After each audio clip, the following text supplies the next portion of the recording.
Welcome to Nexatunes Insights, the podcast for independent artists and labels who want to stay one step ahead in today's music business. I'm Chris, and as always, I'm joined by a charming co-host.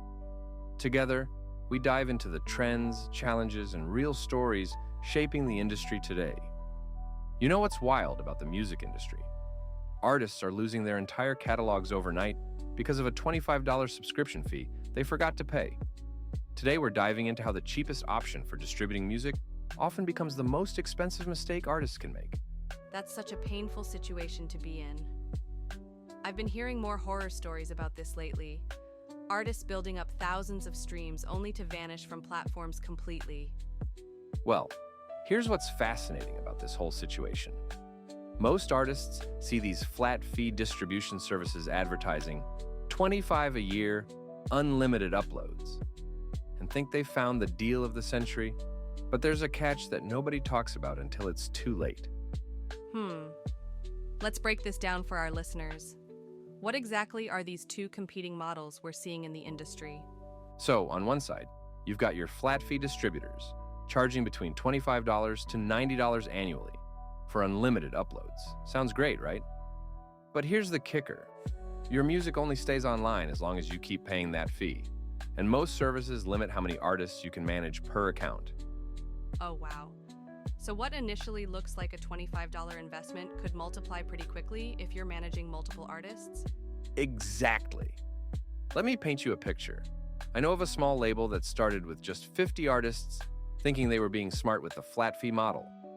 By the time they hit 150 artists, they were spending over $3,000 annually just on basic distribution fees. That's quite a wake-up call. How does the alternative model work? Well, this is where it gets interesting. The royalty-based model takes a percentage, usually 20% to 30%, but only when you're actually earning money. Plus, you get all these extra services included that flat fee distributors charge additional fees for, like YouTube monetization, publishing rights management, and access to specialty stores. So if we're looking at real numbers, how does that actually play out for a growing artist or label? Here's a concrete example. If you're earning 3,000 euros monthly through streaming and downloads, a 30% fee comes to about 10,800 euros annually. Now, that might sound like a lot, but remember, you're only paying when you're making money and you're getting all those extra services included. That reminds me, what about those additional services? What specific features are we talking about? It's pretty extensive.